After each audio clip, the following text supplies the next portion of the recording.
Hey, ¿qué tal? Bienvenido, bienvenida a este podcast, el podcast de JP Martínez.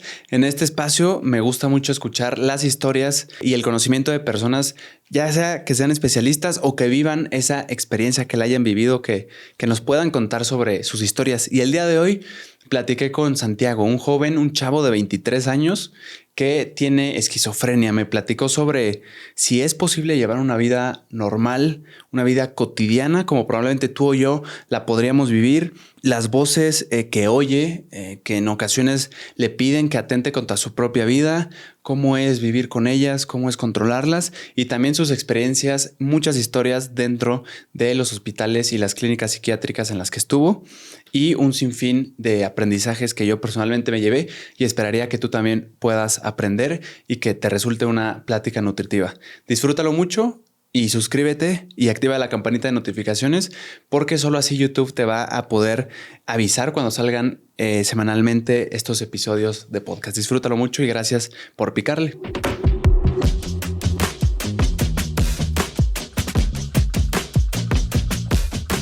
Bienvenidos al podcast de JP Martínez. El día de hoy, un muy buen invitado se llama Santiago. Es un chavo de 23 años y vive día a día con una enfermedad llamada esquizofrenia, una enfermedad mental que afecta la forma en que una persona piensa, siente y se comporta. Santiago, ¿cómo estás? Muchas gracias por aceptar la invitación. El gusto es mío. Estoy bien con mis alucinaciones, como siempre, pero bien. La conversación, yo te estaré acompañando con un café, con un flat white. Y yo con un tecito. Un tecito de manzanilla. Así que acompáñanos tú con una bebida para disfrutar esta conversación en conjunto. Santiago, me gustaría preguntarte, ¿cuándo fue la primera vez que oíste la palabra esquizofrenia? A los 18 años, cuando me la diagnosticaron. ¿Cómo es que te la diagnostican? Duré 3 años para el diagnóstico. O sea, mi diagnóstico fue bastante tardío. Primero fueron con exámenes psicométricos, viendo qué respuestas daba para ver si tenía rasgos de esquizofrenia, lo cual di positivo. Ya luego de estos rasgos, básicamente me hicieron pruebas de sangre para medir el tema de la dopamina. Ya al final me empezaron a hacer examen en la cabeza, como TAC, mapeos, escáneres. Y ya fue donde se decidió, luego de 3 largos años y 3 internadas en clínica psiquiátrica, que tenía esquizofrenia. Platícame el proceso de los temas de estudios en la cabeza. ¿En qué consisten? ¿Te conectan algo? ¿Con qué tipo de aparatos se hacen? ¿De qué va? Pues en mi caso sí, me conectaron varios, creo que son electrodos, no sé, chupones en la cabeza. Y de esto me llevaban a máquinas que me metían dentro y me hacían, o sea, hacían pipi, pipi, me sacaban y me decían, bueno, y ya me iba. O sea, para mí nunca era la formación muy detallada, sino que me metían en máquinas o me colocaban electrodos en la cabeza, ¿no? Parchecitos en la cabeza. ¿Viste a doctores distintos? ¿Fue con uno Sí. solo? No, bastantes. Lo mío fue una junta, o sea, fueron 5 psicólogos, 3 psiquiatras y un neuropsicólogo. O sea, mi caso fue un poco difícil de ver. ¿Recuerdas alguna pregunta que te haya parecido peculiar en un examen, en el examen psicométrico? Sí. ¿Estas alucinaciones son agresivas contigo? Y yo sí. Pero claro, como en ese momento no sabía que era esquizofrenia, yo pensaba que era el diablo el que estaba ahí conmigo. Pues yo siempre decía era agresiva, pero Dios me cuida. Y era muy religioso en ese momento. Así que eso como que creo que fue un impedimento para yo saber que tenía esquizofrenia o que al menos sabía que podía llegar a tener una esquizofrenia, ya que nunca lo investigué. ¿De dónde venía ese pensamiento religioso, esa tradición? ¿Tu familia te lo inculcó? Sí, yo soy familia católica. Uh-huh. O sea, no me inculcaron como tal las voces de lo que me podían llegar a decir, Claro. sino que pues me decían lo de, no, Dios te puede llegar a hablar en cualquier momento, hay personas que le hacen milagro, hay mesías y todo eso. Así que pues yo me creí uno. Sabía pues o me decían que el diablo pues te intentaba hacer todo mal y todo eso, estaba pues molestar en tu vida. Pues para mí sí, las voces que yo escuchaba para mí eran eso. Ya luego me dijeron por qué eran las voces, pero pues al principio para mí era eso. ¿Cómo era tu sentir durante esa etapa de las primeras voces? ¿Era miedo? ¿Era emoción? Porque Dios era el que te estaba hablando, según lo que pensabas en ese momento. ¿Qué sentías? Para mí era entre miedo y emoción. Miedo porque decía, vale, no estoy en este mundo porque soy un humano, vengo de la parte de Dios y así. Y emoción porque dije, vale, Dios me habla. Y Dios me está diciendo cosas que pues debo hacer. ¿Quién sabe para qué? O sea, ese era mi pensamiento en ese momento. Claro, tú no, siendo religioso, me imaginaría que no cuestionabas el por qué. Exacto. ¿Por qué hacer? ¿Acudiste con algún sacerdote? Sí, al principio sí. Cuéntame sobre ese proceso. Fue casi lo que yo pensaba. Acudí con él, le dije, oye, es que escucho voces, me dicen esto. Y él me dijo, es que eres un santo. O sea, me hizo creer más en los delirios que tenía de las voces. Bueno, de la voz en ese momento. Me hizo creer en el delirio. Y claro, como creí fielmente en el delirio, de decir, vale, Dios me habla, nunca decidí ir a un psicólogo. Tú pensabas en su momento que era algo bueno. ¿Alguien llegó a pensar cercanos a ti que era algo malo, que era una posesión, por Como ejemplo? tal, no lo llegaron a pensar porque nunca se los dije. Porque para mí era eso, si decía algo, la magia se acababa. Así, eso. ¿Qué relación tienes con la religión hoy en día, Santiago? Yo te comparto, soy católico y escuchar pues me provoca ciertas sensaciones. Hoy en día con ninguna relación, la verdad, ninguna. O sea, ninguna relación con las religiones. Pero siempre lo he dicho, pues en todas partes, la religión es buena porque ayuda a levantar a muchas personas. Uno se siente deprimido, ansioso, pero tú crees en Dios, Dios te va a ayudar. Pues hay gente que se levanta. No es una cura, es un estímulo positivo y está perfecto. Pero un tema muy diferente fue lo que me hicieron a mí. Lo de decir, vale, escuchas voces, no es esquizofrenia, no, ni tienes psicosis, es Dios el que te habla. O sea, ya esa es como que mi pelea con la religión. Pero en parte, pues a mí la religión me gusta. No creo en nada actualmente, soy más parte humanista. O sea, creo en el potencial que tiene cada uno. Pero pues la religión, eso, tengo un amor-odio. ¿Te llegaste a sentir enojado? Podría imaginar. En parte sí. En parte sí, ¿por qué? Porque digo, vale, perdí casi toda mi vida por el tema de la esquizofrenia porque es una enfermedad que no se cura actualmente. Actualmente no hay cura para esta. Pero finalmente perdí mi vida, pero como tengo la fundación y hago contenido de esquizofrenia y todo eso, y ayudo a personas a nivel del mundo, pues al mismo tiempo digo, vale, me jodió la vida de la esquizofrenia, pero estoy salvando vidas. Parecería que podría sacar algo bueno de ahí. Exacto, sí. ¿Recuerdas las primeras voces que escuchabas? Sí. Es más, la primera vez que escuché que fue una sola, fue la que me decía salta, salta, salta, salta, salta. Y fue donde tuve mi primer intento. Tu primer intento de... Sí, de esa palabra, eso. Fue un precipicio. No sé ni cómo sobreviví. No sé ni por qué fui ahí. Pero fue un precipicio alejado, lejos de mi ciudad. Me escapé y todo. Me escapé del colegio y me fui para allá. No sé por qué. Hoy en día no sé por qué me fui para allá. ¿No habías escuchado voces previamente que te decían ve para allá, ve para allá? No, solamente fue en el momento cuando estaba allá arriba que empecé a escuchar el salta, salta, salta, salta. Estaba solo. Sí. Y ahí me rescataron, fueron los albañiles que trabajan al lado de una construcción. Es que está ahí cerca, pues me vieron. Llamaron al 123, que es en Colombia y todo eso. Y ya fue donde me rescataron. Me llevaron a la clínica y la clínica yo pasé directamente a una clínica psiquiátrica. Y ahí obviamente pues me empezaron a ver los psicólogos, psiquiatras y todo eso. O sea, yo no empecé a buscar ayuda al principio. ¿Nadie te vio antes de saltar? ¿Nadie te intentó detener? ¿Alguien que haya gritado, recuerdas? No, porque sé que era una zona bastante aislada. O sea, era medio de una carretera. Sino que había una construcción cercana. Y esa voz de salta, salta, ¿cómo la describirías? ¿Grave? ¿Una voz femenina? Bastante grave. Era un salta, salta, salta, salta, salta. Que es lo que escucho ahora. Sino que ahora escucho 4 voces. 3 de hombre y 1 de mujer. ¿Y qué te dicen regularmente? ¿Se repiten cosas o no? Sí. O sea, ya hoy en día sé de dónde vienen las voces, ya que pues yo sufrí un bullying bastante severo de mis 10 a mis 15 años. Y según lo que me comentó el psiquiatra en ese momento, las voces o sea, lo que yo sufrí en todos esos años, las voces me lo reproducen. O sea, me lo repiten todo el tiempo. Así que es como que está repitiendo el trauma todo el tiempo.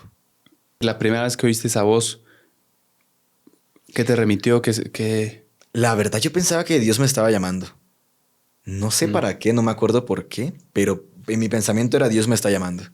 Dios quiere que me vaya. ¿Por qué? No lo sé. Pues gracias a Dios estás aquí, estamos platicando.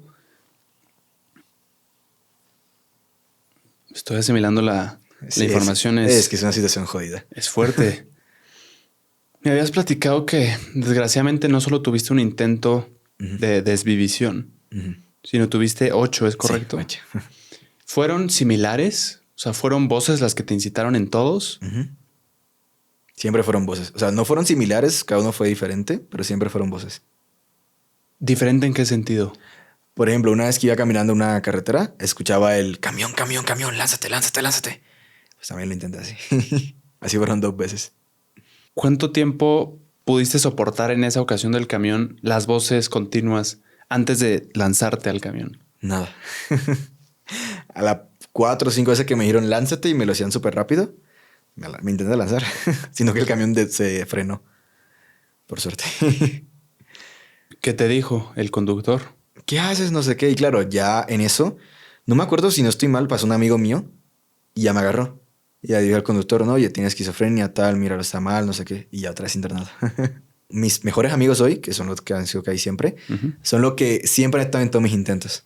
O sea, siempre que yo me perdía, me iba, me estaba haciendo así en las venas. Ellos siempre estaban ahí. O sea, siempre me encontraban, llamaban a la policía, siempre me iban a buscar, la verdad. Los quiero, güey. Parecería que son buenos amigos. Sí. ¿No paran las voces? No.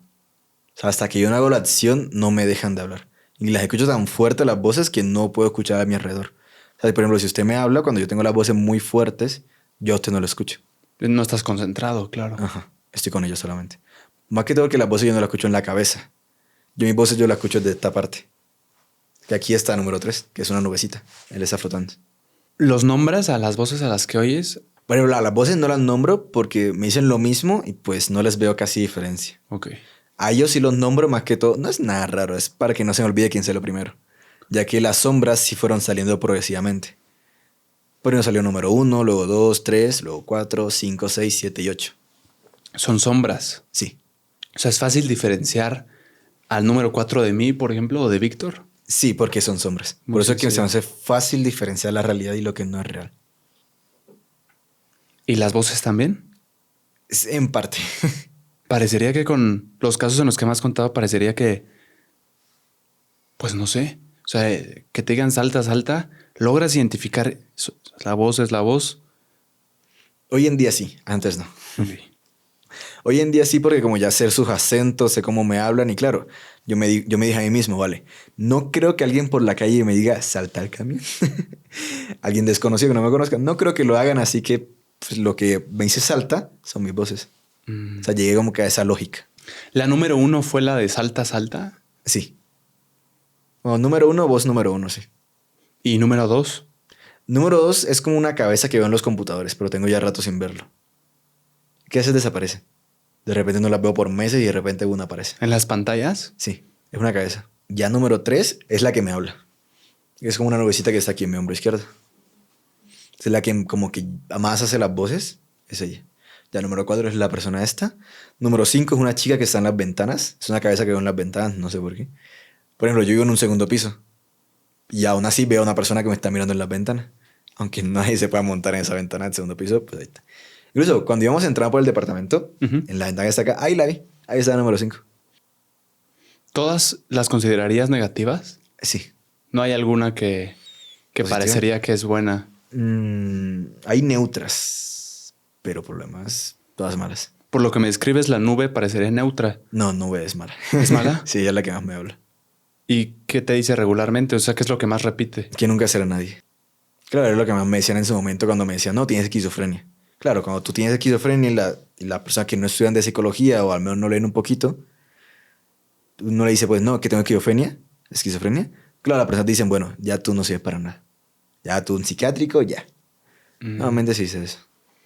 ¿Alguna vez las voces te ordenaron lastimar a alguien que no fuera a ti mismo? No, nunca. Eso sí, nunca. Las voces son contra mí, sobre todo contra mí. ¿Y has preguntado a especialistas del tema sobre esto? O sea, si es común que una persona con esquizofrenia también atente contra otras personas.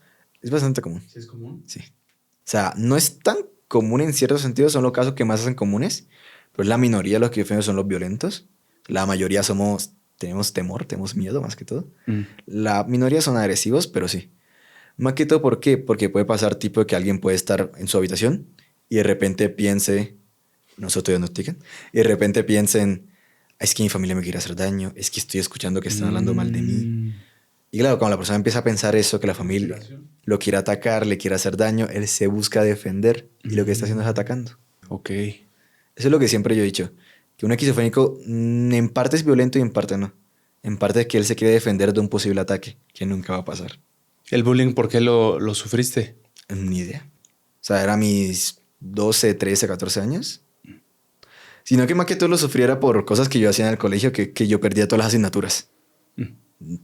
Éramos 30 en el salón, yo terminaba de 28 o 29, o de último.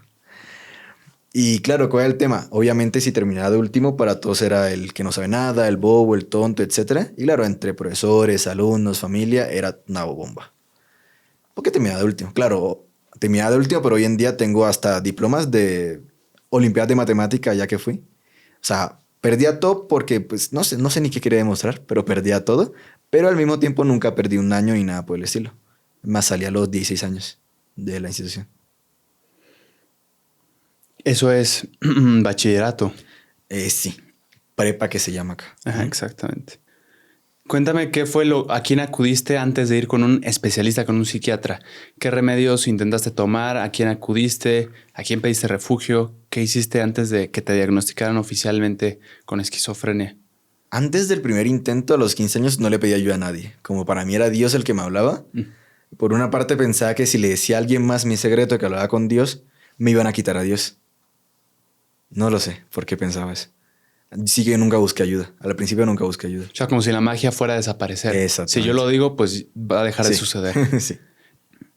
Rosita Luna, una seguidora, que por cierto, si tú que estás escuchando o viendo, te gustaría que incluyéramos tus preguntas en los episodios, pues haznos el favor de seguir en las redes sociales. Ahí estaré publicando. En esta ocasión la publiqué en Facebook. Y Santiago te pregunta, Rosita Luna, ¿por qué da esa enfermedad? ¿Qué es lo que se te dijo a ti? ¿Es hereditaria? Pues, o sea, yo hoy en día, por suerte, en parte, soy investigador de la esquizofrenia. Con la fundación que tengo y todo eso, pues la investigo.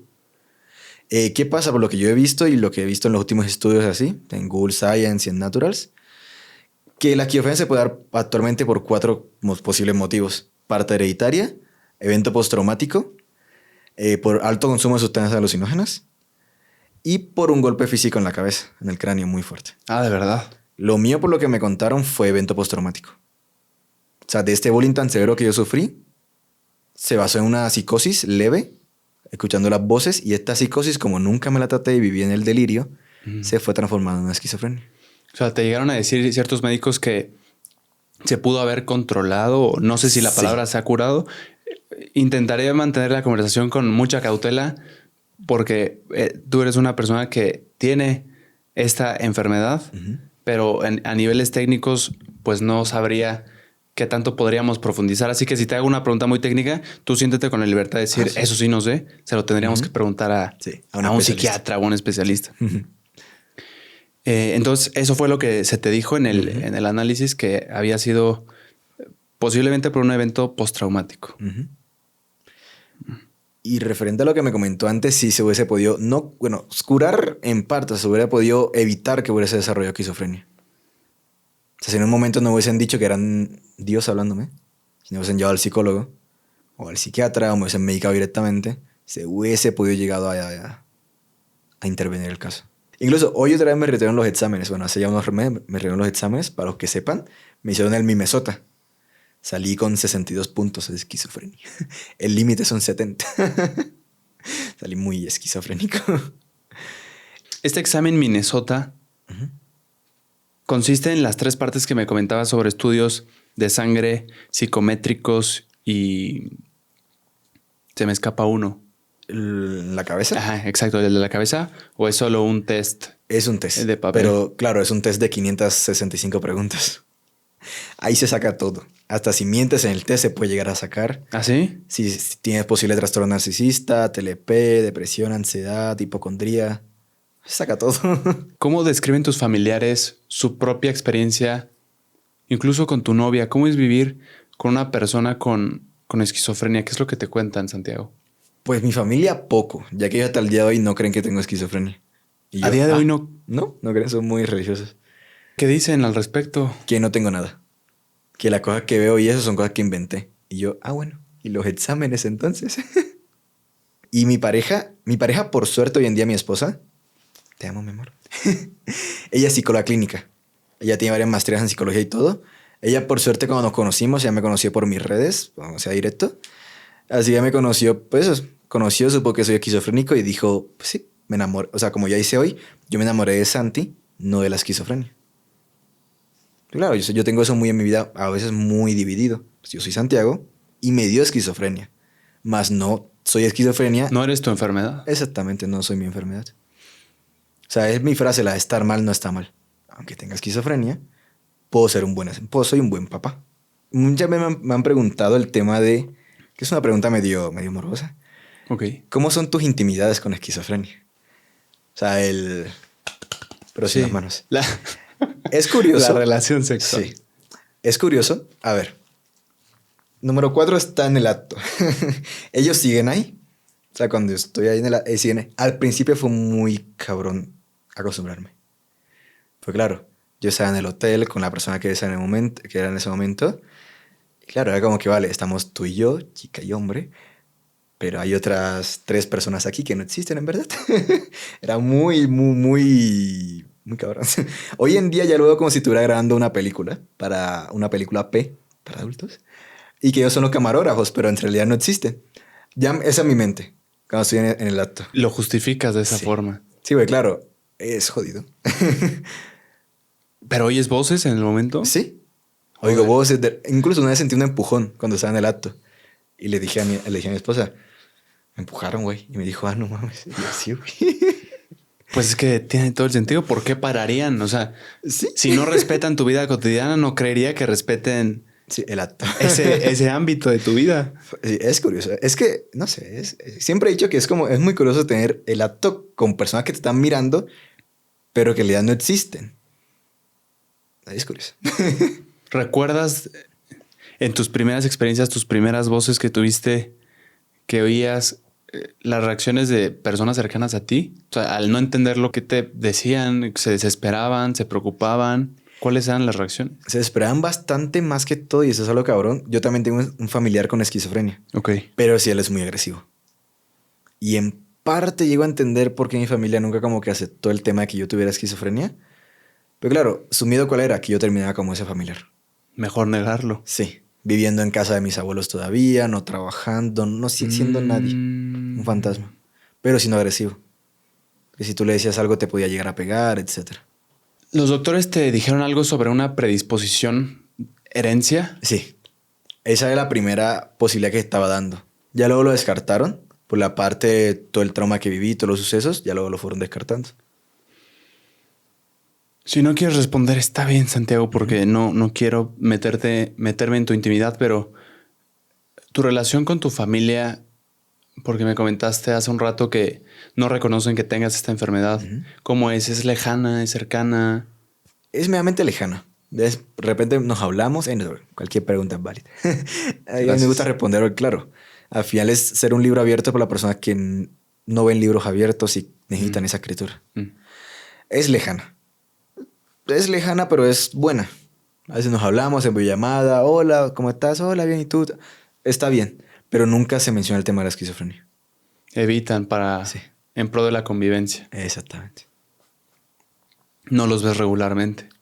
No, porque como yo estaba en Colombia y yo acá en México, pues nada. La primera vez que te internaron en un hospital psiquiátrico, ¿podrías recorrernos desde el inicio hasta el final cuál fue el proceso? Sí, pues primero, como yo llegué muy mal, llegué del intento, o sea, de la caída, pues obviamente como pues se dio una posible caso de esquizofrenia en ese momento, apenas llegué, porque estaba desvariando, hablando cosas sin sentido, que fue lo que me dijo mi mamá. Ya obviamente me colocaron medicamento por todas partes, yo estaba muy sedado, duré como 2-3 días sedado, ahí en el hospital psiquiátrico.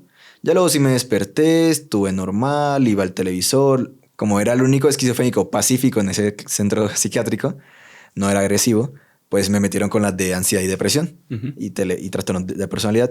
Claro, como los esquizofrénicos somos violentos, entre muchas comillas, todo el mundo pues me miraba raro. Un esquizofrénico, hoy ¿por qué no metieron a alguien que pues le quita la life a las personas y es un esquizofrénico? Yo decía, yo no hago nada. Y pues me quedaba quieto, o sea, fue como una semana, 2 semanas donde sufrí eso. De, oye, es esquizofrénico, oye. De segregación. Sí, nos puede pegar, nos puede rechazo. hacer daño. Pues yo nunca he sido pues de agresividad, he sido muy calmado. Pues siempre yo les decía eso, pues yo soy calmado, o sea, tengo alucinaciones, escucho cosas, Dios me habla, pero pues nada, no soy agresivo.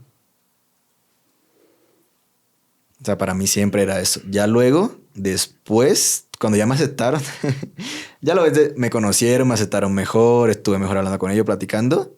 Me aceptaron dentro de su comunidad pequeña, dentro del psiquiátrico. Y estuve hablando con ellos. Ya luego fue cuando pues me di cuenta que había otro pabellón, donde habían ya los agresivos. Esquizofrénicos agresivos, drogaditos agresivos, toda la parte agresiva. ¿Y qué medidas tienen en esos pabellones para contener esa posible violencia? Que no se lastimen ellos mismos y que no lastimen a otras personas. Además de los enfermeros, que son unas bestias los enfermeros. Grandes, Sí. me imagino.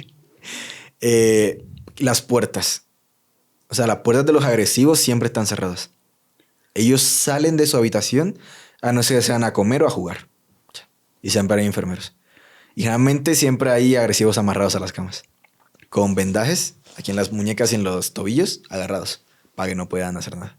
¿Estas puertas cómo son? Alguna vez vi, no sé si lo habrán retratado bien en esa serie, pero tenían como colchones o tenían inflables para evitar pues lastimarse. ¿Es cierto eso o no? Eso en los cuartos acolchonados. Sí es cierto, pero ya no se usan casi. Ok. O sea, es muy difícil la vez que se usan ya los cuartos acolchonados. Más que todo, porque claro, como hoy en día existen las inyecciones de olanzapina, clozapam, es que te inyectan y te duermes. ¿Instantáneamente? Casi instantáneamente, sí. Ok. Duras como 2 minutos despierto, desvariando, y ya te duerme la olanzapina. O sea, ya no es tan necesario esos cuartos. Pero sí he llegado a ver, a menos en Bogotá, cuando estaba en Colombia, sí llegué a conocer un centro psiquiátrico con esos cuarticos. ¿Te llegaron a amarrar a ti? Una vez. Pero no por agresivo, sino fue cuando llegué a la clínica de salud mental. Porque no sabían mi Por caso. si acaso. Sí, por si forzaron. acaso. Por lo que me dijo el enfermero con el que yo hablé, que era un compa mío. Okay. Todas las 3 veces que estuve internado en esa clínica nos hicimos amigos. Ok. Él sí me decía, no, mira, cuando tú llegaste hablando incoherencias. Ya está hablando que Dios te hablaba, que Dios va a estar, que tú vas a estar con Dios en el cielo, que Dios te quiere a su lado izquierda. Me está hablando incoherencias religiosas. Así que te amarramos. Más que todo me amarraron por lo que me cuenta, me amarraron para que yo no me hiciera daño. Pero como yo siempre quería irme con Dios, pues, sí me dijeron que al principio era muy desvariante, o sea, hablaba de cosas sin sentido.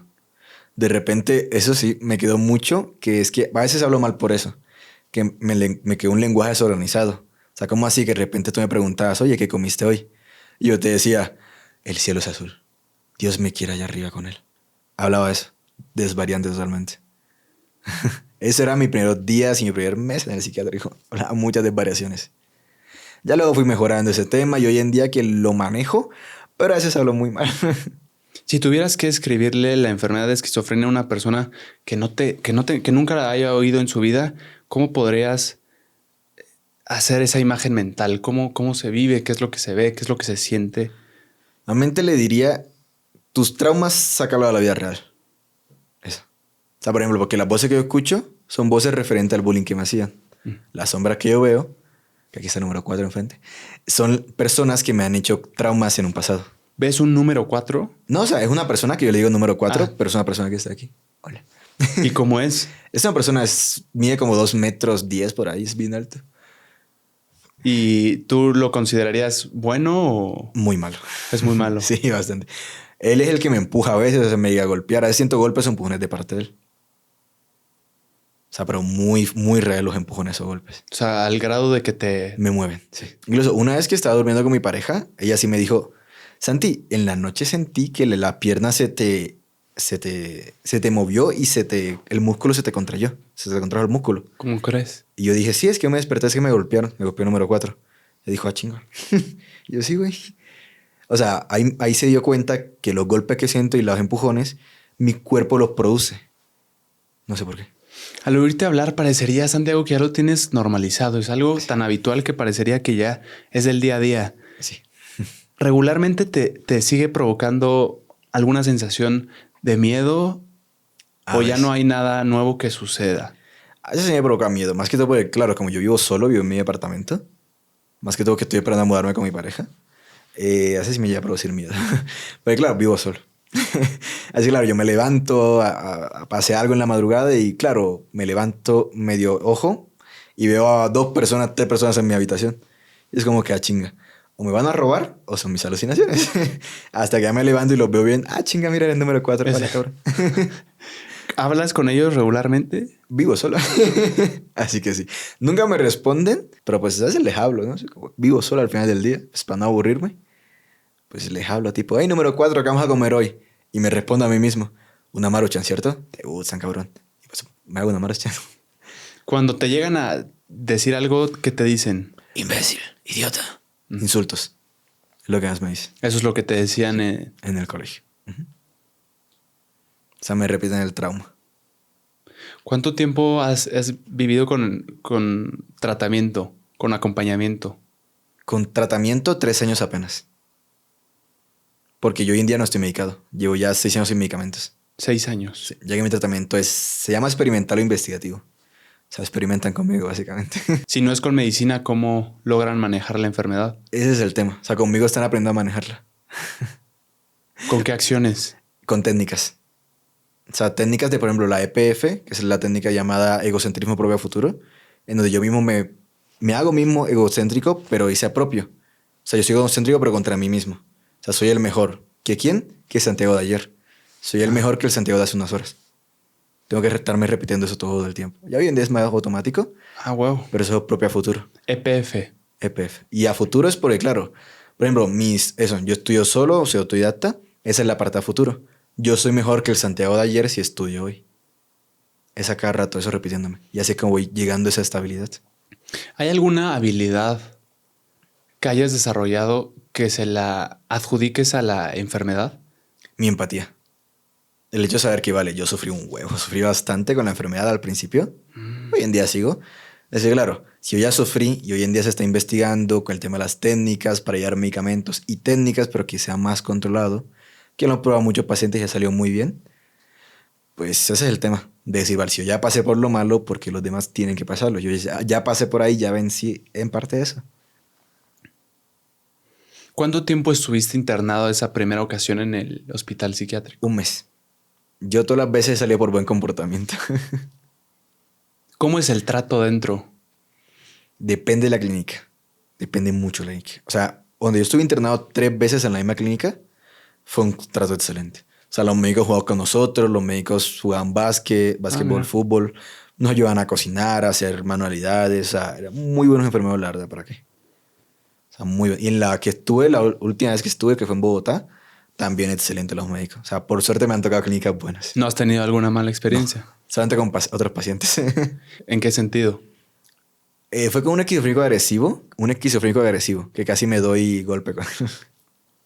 Sí, porque según lo que me dijo el enfermero, él pensaba que las piedras eran cámaras del gobierno y que lo espiaban a él. Y un día me dijo que yo era un agente del gobierno.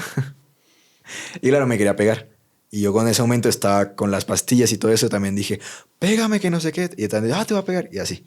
Te envalentonaste. Exactamente. Y claro, vino un enfermero de esos de 2 metros y acá uno agarró de un brazo y ya no he hecho. Sí. Platícanos esa primera vez que oíste esta cuarta alucinación. Bueno, la verdad es que lo vi o pues lo escuché. Fue un miedo muy increíble. Porque la primera vez yo estaba caminando, creo que eran las 2, 3 de la mañana, estaba jugando el Minecraft. Iba caminando a tomar agua a la cocina y de la sala donde yo estaba jugando hasta la cocina había ahí pues un pasillo largo. En este pasillo largo estaba todo apagado. Yo dije, pues normal, no hay pedo. Ya hoy en día sé en parte lo que es mi esquizofrenia, no hay mucho pedo. Uh-huh. Iba caminando y en eso siento de repente una sombra al lado mío, una persona. Y digo, chinga, todo el mundo está dormido. Uy. Y yo quería pasar lo normal. Dije, bueno, será algo raro que me pasa. Yo lo quería pasar y cuando lo quería pasar, de repente siento que se me acerca muy rápido y me empuja. Aquí en el pecho. Sentí 2 manos aquí en el pecho y me eché bien para atrás, casi me caigo. Esa fue la primera vez que vi a número 4. Que fue con un empujón. Y ahí fue donde empecé a sentir golpes y empujones de repente. Yo fue con él.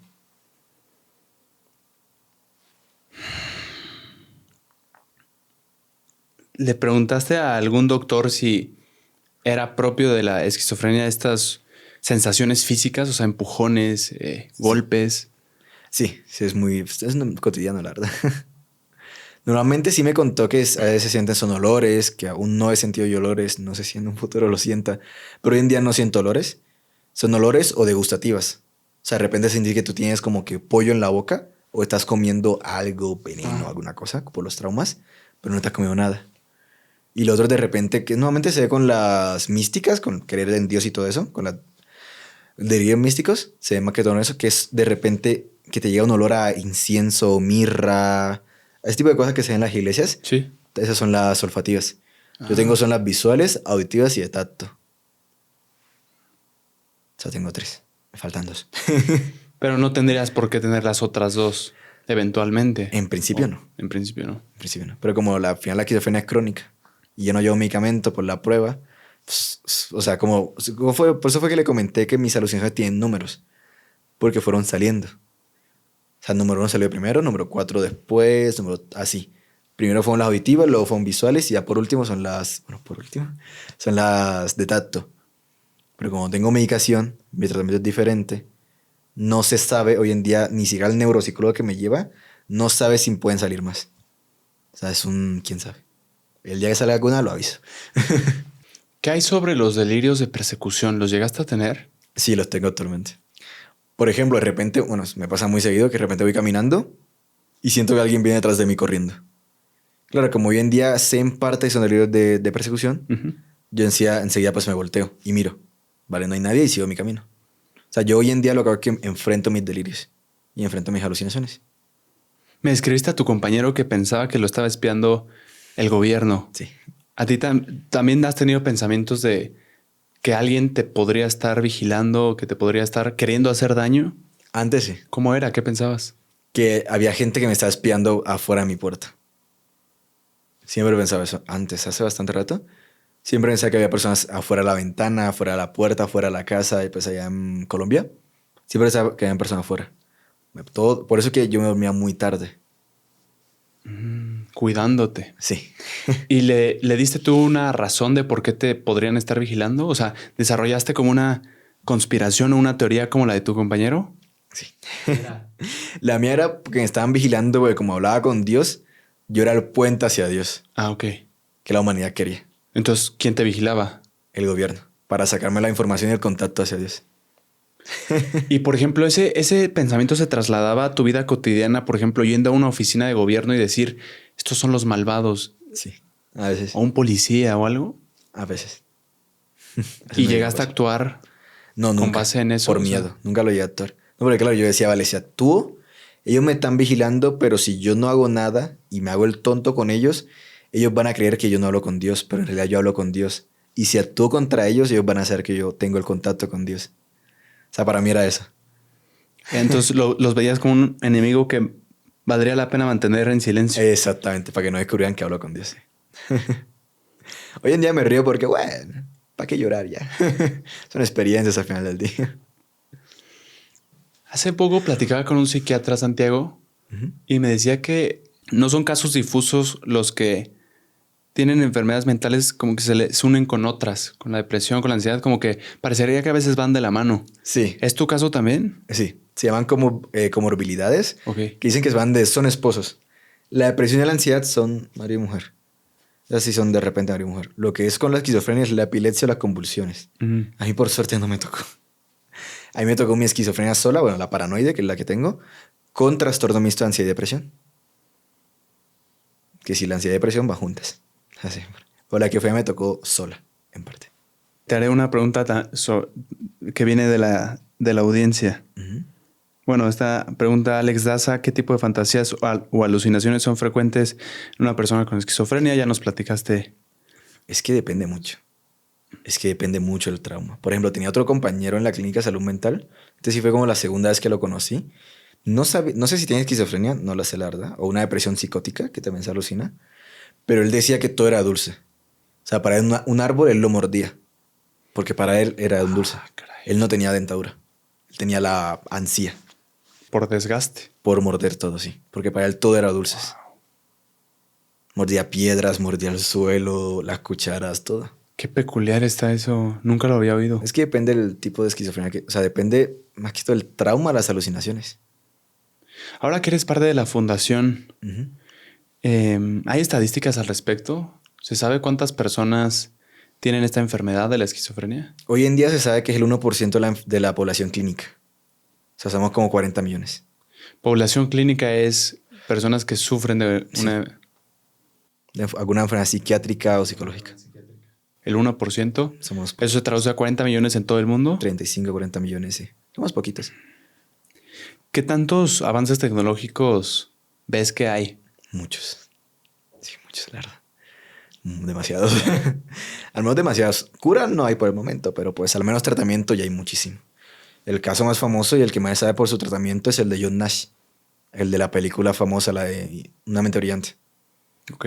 Que fue un esquizofrénico que tiene un premio Nobel en economía. Y claro, es esquizofrénico. Es donde yo le digo a las personas, a ver, o sea, aunque tengas esquizofrenia, sí se puede.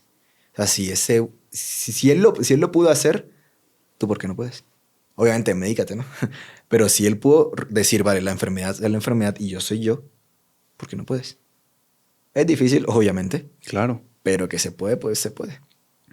Rojillo Santorini te pregunta Santiago, ¿tienes relación o convives con personas que padezcan lo mismo actualmente? Hoy en día no. Hoy en día sí con mi esposa, algunos amigos, pero cosas que no pasan de la depresión, ansiedad, Pues, TLP. sí. Pues no es un club. Sí. No es el club de los esquizofrénicos. Exacto. ¿Ves alguna diferencia en tu relación con Ana, tú viendo a otras parejas? O sea, cosas que digas, aquí cambia por mi enfermedad. Sí, bastante. Sobre todo porque ella también hace videos y así, y pues lo puedo decir ella también tiene trastornos mentales. Ella, Ok. aunque es profesional de salud mental y psicóloga, tiene hasta su consultorio y todo. Ujú. Ella tiene depresión crónica, ansiedad generalizada y TLP y TDAH. TLP, ¿qué es? Trastorno límite de la personalidad.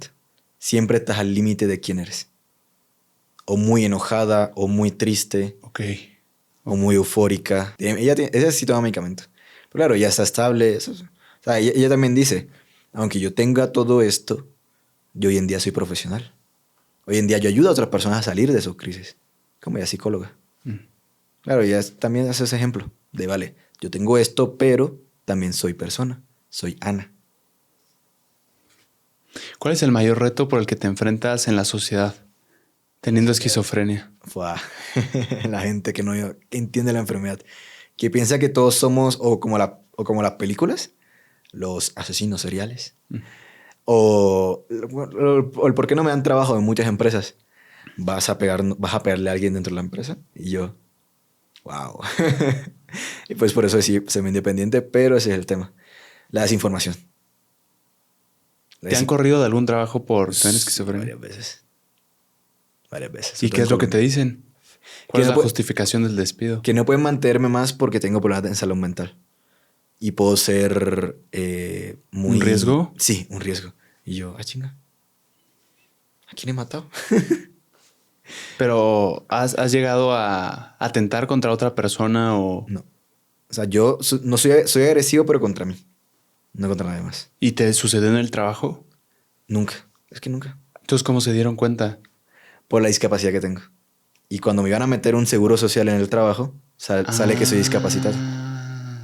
Me conocen en la vida real así normal, sin saber que tengo esquizofrenia. Y pues sí, normal. Pues camina por ahí, normal todo.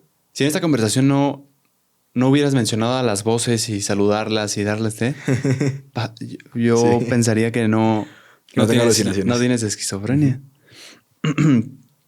¿Cuál es el caso más fuerte, Santiago, que has escuchado sobre alguien con esquizofrenia o peculiar, como este de la persona que masticaba cosas por sentirlo dulce? ¿Qué más has conocido? Hay un caso que se dice que es el más fuerte de todos, que es el de la niña Jane Schofield. Que es una niña que hasta creo que hoy día tiene mi edad o un poquito más, 24, 25 años. Pero ya, si no estoy mal, del primer año de edad tenía alucinaciones. O sea, se le pudo llegar a registrar rasgos de esquizofrenia. Desde el primer año. Obviamente no se puede diagnosticar porque antes de los 6 años no se desarrolla la corteza cerebral, así que no se puede diagnosticar como tal. Pero sí se le dio con alucinaciones, hablando de las cosas que no hay. Es un caso jodido, el de la niña. ¿Y hoy en día sigue viva? Sí. Ya ahí se le perdió un poquito el rastro, pero de vez en cuando sabemos noticias sobre ella. Está bien, comunicación. Y fue famoso por la temprana edad en la que Sí. posiblemente se desarrolló. Sí, porque se sabía hasta antes de ese caso, que antes de que se hiciera la corteza prefrontal, si no estoy mal, o la frontal, que es antes de los 6 años, que es donde se hace la primera poda neuronal que se llama, no se podía diagnosticar nada, Ok. porque aún está en proceso. Incluso creo que hasta los 21 años aún se puede curar ciertas cosas, porque aún no se desarrolla por completo las podas. Creo que hasta los 56 hay otra poda. Pero claro, el caso de ella fue muy raro, fue muy cabrón. ¿Cuál sería el primer paso en la sociedad para poder incluir en la vida cotidiana a personas con enfermedades mentales como la esquizofrenia? Saber que comunicación se lleva todo perfecto. O sea, comunicación no hay nada que temer ni nada por el estilo. O sea, con su medicamento y estabilidad, con sus cosas psicológicas, sus pruebas psicológicas de vez en cuando, no hay nada que temer. Somos igual a otros, sino que pues, nos pasa algo en el cerebro. Pero pues somos lo mismo. El caso, pues el de John Nash, que es un premio Nobel, con esquizofrenia paranoide. Claro, pues lo que siempre le digo a las personas, si tú crees que yo no sirvo como esquizofrénico en la sociedad, pues hay uno que tiene un premio Nobel. Ese es el tema. ¿Qué te parecería importante decirle a la audiencia? Fue que estar mal no está mal. Que aunque se tenga depresión, ansiedad, esquizofrenia, TLP, TDAH, tú puedes estar mal, pero no tienes por qué verlo de mala manera. ¿A qué me refiero? Claro, yo tengo depresión severa, las alucinaciones y todo eso, pero a lo mejor los sábados siempre voy con mis hijos a jugar al parque, al centro comercial y a eso. Y es que, claro, tengo esquizofrenia cuando estoy con ellos, tengo alucinaciones, pero eso no me impide ser papá para ellos. ¿Cómo es el día a día con tus hijos? ¿Le explicas o todavía no están en edad? ¿Qué es lo que has considerado? Todavía no están en edad. Como tienen 5 añitos apenas, pues aún para mí no están en edad. O sea, ya obviamente en un futuro cuando tengan 10, 11, 12 años y les voy explicando, oye, mira, tengo esquizofrenia, tengo amigos imaginarios que de verdad existen. Y ahí les explicaría. Obviamente, como siempre explico mi enfermedad, que es una parte jocosa, graciosa, de no verla como, uy, tiene esquizofrenia. Eso. ¿Han dado con alguna cosa que digan, ay, mi papá parecería que se comporta en ciertas situaciones distintos a los papás de mis amiguitos? En parte no. ¿No? No. ¿Qué es lo que más disfrutas hoy en día de la vida? Mi familia. Y ayudar. El hecho de ya tener muchos pacientes en la fundación y que muchos me digan, Santi, es que nunca me he dado cuenta que yo puedo usar mi depresión, mi ansiedad, mi esquizofrenia y decir, vale, yo soy un caso de esquizofrenia, que no estoy bien, pero estoy más estable y yo puedo ayudar a otras personas también en su caso. Darles técnicas, oye, ves al psiquiatra, ves al psicólogo, medícate. Decirle, oye, mira, es mejor que dures 30 segundos tomando un medicamento a que dures toda una semana mal. Es mejor.